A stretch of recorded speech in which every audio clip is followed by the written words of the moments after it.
আমরা কিছুক্ষণ দাঁড়িয়েছিলাম, একটু চা খেলাম, তারপর আবার বেরোলাম। তো এখন বাজে হচ্ছে 10:30। 10:30 বেজে গেল। আর আমরা এখন কোথায় আছি? কাঁথি থেকে কিছুটা দূরে আছি, এখনও কাঁথি যেতে হবে। আর এখান থেকে দেখাচ্ছে 39 কিলোমিটার, মানে 39 কিলোমিটার। তো যত তাড়াতাড়ি কভার করতে পারবো তত তাড়াতাড়ি ভালো। এখন দেখি রাস্তা কি, যেহেতু 2 লেন, তো তার জন্য প্রচুর জ্যাম থাকছে। মানে জ্যাম বলতে রাস্তাতে চলছি, দাঁড়াচ্ছি না, কিন্তু হলে আমাকে গাড়ি খুব স্লো যাচ্ছে। কারণ আগে ভ্যান, রিস্কো, তারপরে বড় গাড়ি, ছোট গাড়ি সব চলছে, তো তার জন্যই রাস্তাটা একটু ছোটো হয়ে যাচ্ছে, তো সেইভাবে গাড়ি টানা যাচ্ছে না।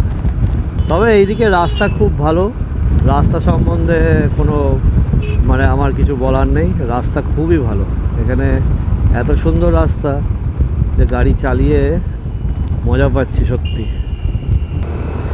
আর দেখো একটা জিনিস তোমাদের বলি, যে সমুদ্রের কাছাকাছি চলে এসেছিলো, তার জন্য ওয়েদারটাও একটু ঠান্ডা ঠান্ডা হয়ে গেছে।